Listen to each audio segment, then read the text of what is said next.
there was that one place I always thought about, and I just wanted to be there with you. The place that no eye has ever seen, the place that no heart has ever perceived. I had a great feeling inside of me.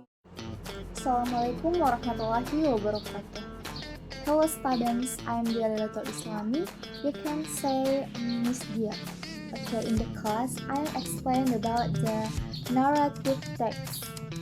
Jadi, Miss akan men-share apa itu, what is about the narrative text. Apa itu narrative text? Nah, pada kelas kali ini, Miss akan use about the PPT or LCD. Jadi, saya akan men-share beberapa materi ini yang bisa kalian lihat melalui PowerPoint di LCD pada kesempatan kali ini. Baik, in the first point is narrative text. What you think about the narrative text? Okay, a narrative text is the text which tells about the story or past event from the beginning to the end. Jadi, narrative text itu adalah sebuah karangan yang mengisahkan cerita fiksi maupun cerita non-fiksi berdasarkan urutan atau cerita ini bersifat kronologi. Jadi, sepadan narrative text itu adalah cerita yang belum tentu cerita ini dikisahkan secara nyata, namun juga belum tentu cerita ini hanya bualan semata. Okay? In the example about the narrative text, jadi adapun contoh-contoh narrative text itu seperti apa? Yang pertama yaitu biasa kita sering temui itu folklore atau cerita rakyat, fable, legenda, horror, mystery, romansa or love story. Jadi semuanya itu merupakan contoh dari narrative text. The second point in the PPT, the purpose of narrative text. Jadi apa sih tujuannya, kenapa kita harus membuat ataupun mempelajari narrative text? For students, the aims of narrative text is the entertain the readers the amusing story.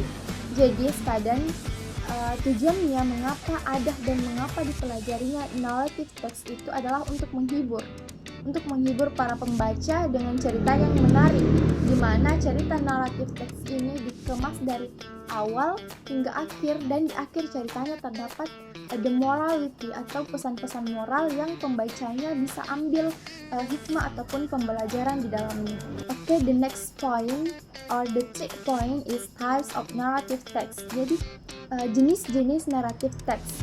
Yang pertama ada dinamakan fairy tales atau khayalan, cerita misteri, cerita seram atau horror stories, and science fiction, cerita-cerita yang bersifat sains, maupun romansa atau cerita terkait dengan percintaan. Okay, the fourth point, generic structure of narrative text. Jadi yang pertama itu struktur dalam narrative text itu ada orientation. Nah, seperti dalam katanya orientasi, di setiap cerita orientasi merupakan awal dari sebuah cerita ataupun narasi ataupun narrative text.